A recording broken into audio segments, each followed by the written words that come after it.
First, live, local. This is Fox 12 Now. Hello everyone, this is Fox 12 Now. I'm Greg Nibbler. Thank you for joining us. We are live here from the Fox 12 Oregon studios, as we are every weekday starting around 1 p.m. and going throughout the afternoon. But occasionally we actually do go outside of the studio as well. And this is going to be one of those segments. We're going to share our trip out to Bridge City Blades. This is a studio in Southeast Portland where you can study historical European martial arts. And a lot of that involves swords, and that is what this segment's going to be covering. We're going to be talking about the different kinds of things they have going there, how it all works, where they get the instruction from. I mean, it's really a fascinating place, and also very, very inclusive as well, and something that people can go check out here in the city of Portland in this region. So, Bridge City Blades, we first start talking to Andy Plymate, who is the lead instructor there. We've also got Aiden Muth, who we speak to, but we also get to see some of their more advanced students demonstrating some of the skills. You'll see me demonstrating some very unadvanced skills during this as well, but really interesting place and yeah, historical European martial arts. Let's jump right into it. So Aiden, tell me, what got you into this in the beginning? I've sort of always wanted to do this kind of thing. I did more like modern, like Olympic sport fencing for a while as a kid because that was the most sword-centered activity I could find.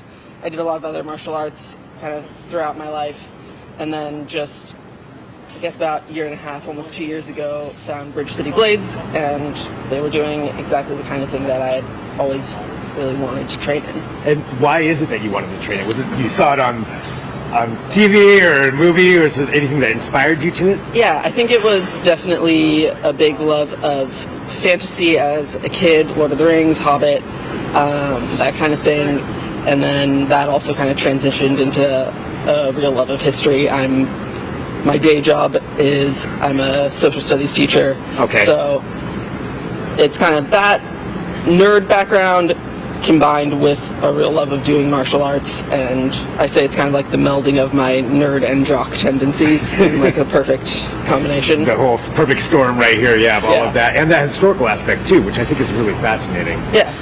Doing that. So when you're here in the class and you're instructing, right? Yeah, I teach one of our fundamentals classes. One of the fundamentals classes. And so with Bridge City Blades, you mentioned that you found it, and you were like, okay, this works for me. So what is it about Bridge City Blades that works so well for you? A few things. One is that I think Andy has done a really great job of cultivating a really great culture at Bridge City Blades. One of my favorite things that he says a lot very early on when he is working with new students is that we are each other's best safety measure. And so we put a lot of emphasis on fencing with control, on doing a lot of communication with a training partner, whether you're sparring, whether you're doing drills, stuff like that, to make sure that you're at kind of a level of force or intensity that everyone feels confident participating in. So building that up, just providing a really welcoming community. I am queer, and Andy has always made this a really safe space for me to be present and be my full self. And it ultimately has led to the creation of a community that is just, in addition to being good to train with, is just really fun to hang out with. We have done happy hours and movie nights where we watch some sort of movie with sword fighting and we all get to critique it. Most of them are not great, but it's fun, and yeah. Well, thank you so much, for talking to us and allowing us in here today, and just hanging out. And I don't know, y'all look awesome when you're doing it. So I can see the appeal right there. That's the real reason. Yeah, because it looks awesome. Cool. Cool. Thank you so much. Yeah, thank you. Andy, thank you for having me down here. This is pretty exciting to be here. I mean, I got to say, I'm looking over here, I'm seeing all these swords. There's a lot going on even walking in, but tell us about Bridge City Blades. How did this get started? Yeah, thank you for coming today. Yeah. This is Hema. I was actually, back in 2018, I was on Facebook and I saw a thing to fight with these weapons in Scotland. I was like, that was a great entertainment thing. So I went, came back, found a local club, did it here, and then about 2 years ago, kind of started my own club from there. We practice historical European martial arts. We use the weapons from the roughly 1300s to 1600s, and we try to relive those historic traditions. Wow, so you saw this on somewhere and you're like, okay, yeah, I'm gonna go to Scotland and go watch this. Yeah, just a vacation. Yeah, just as a vacation, you wanted to go see that, and then you came back, and now here we are at Bridge City Blades. So, how long has this been around?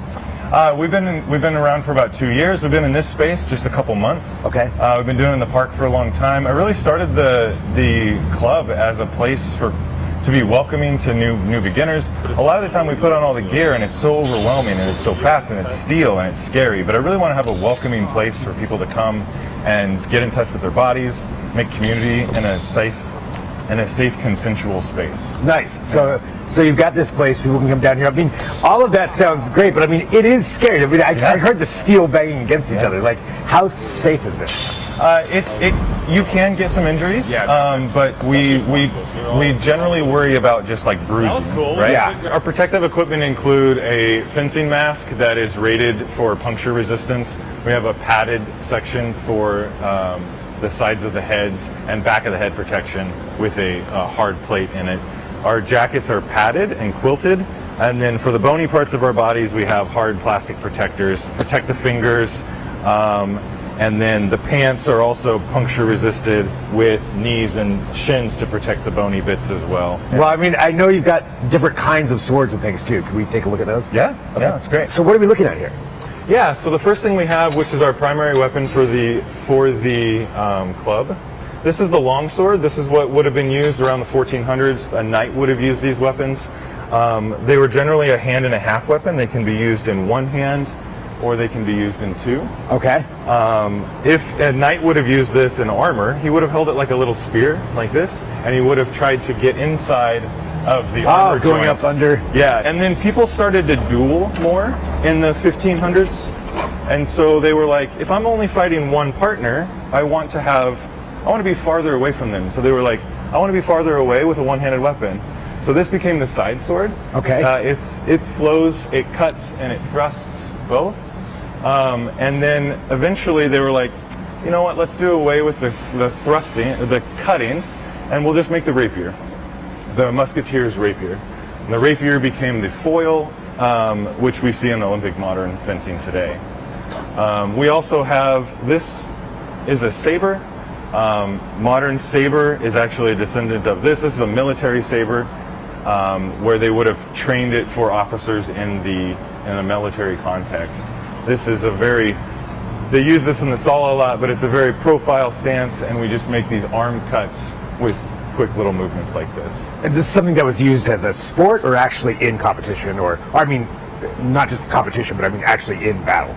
Both, yeah. Both. Yeah, a lot of the time cavalry would have their saber, right? And so they do the cavalry charge. They would come off of this. And so this is that same type of sword? Yeah. And the cavalry sabers were more forward weighted so that they would come down and crush their opponents from their horse. And then the sport context, the modern context, they kept moving the point of balance back to make it safer and safer and safer. But yeah, it is the same weapon, and it hasn't changed in like 300 years. Wow. And one more weapon I wanted to show was an arming sword and a buckler. This is pretty small, but it's surprising how much it can cover you. We fight with this, much like this, very point thrust, changing the buckler positions. We can still make cuts with these, attack the legs while protecting the head with the buckler. So there's a lot of variety here that we can do. Everybody kind of leans toward one thing or another, and it's kind of fun to find your space. So how we hold it, are you right-handed or left-handed? I'm right-handed. Right-handed. So we'd hold it, we call it the handshake grip. It's like you were going to reach out and shake my hand. Okay. Right, like this. And then you put the sword diagonally across the hand. Okay. Right? This keeps your hands loose but firm. Okay. You really don't want to like tighten it up. All right. An interesting thing most people don't get about swords is that we don't use the strength of our body.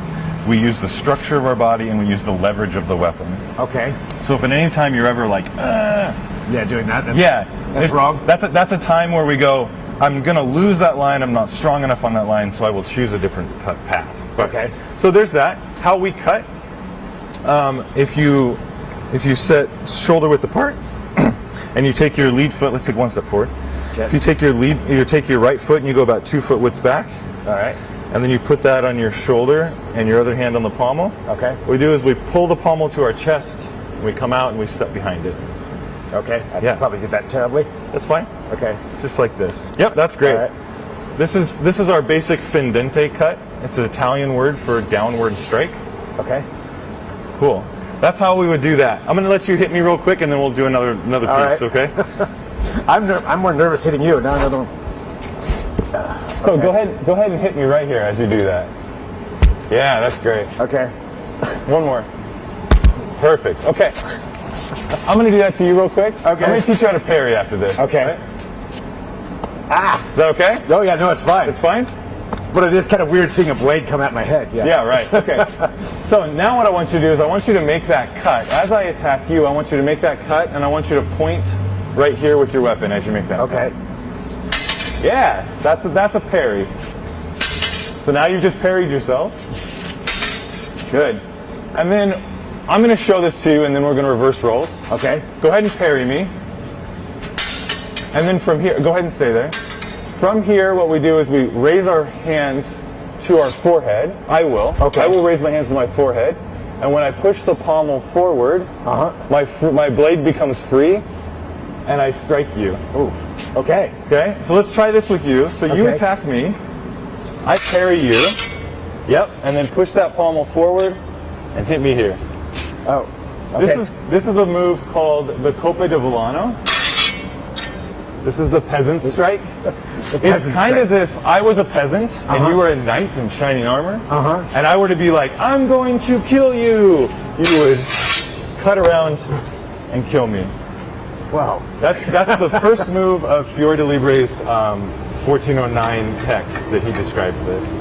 Wow. So Yeah. this is actually still part of that text from the 1400s Correct. Yes. about how to attack a peasant. Yes. Feudalism. That is amazing. Yeah. All right. Okay. Now I kind of want to try. You want to do it again? Yeah, I kind of want to try. Okay. So you attack me. Okay. I parry. Yeah. There you go. You know, when you talk about Bridge City Blades, I know obviously we're here at your location. Yes. But do you go out into and do demonstrations or anything like that out in the public? We have in the past. 2 years ago, we were at the Hawthorne Street Fair. Because we didn't have a physical location, we kind of did some demos and things like that. Now that we have a physical location, we're getting our feet set. We will be out in the public more often. Yeah. Yeah. Congratulations on all of this. Just Well, thank you. I really appreciate you coming down today. Yeah, man. Yeah. And a huge thank you to Andy and Bridge City Blades and Aiden for having us out there.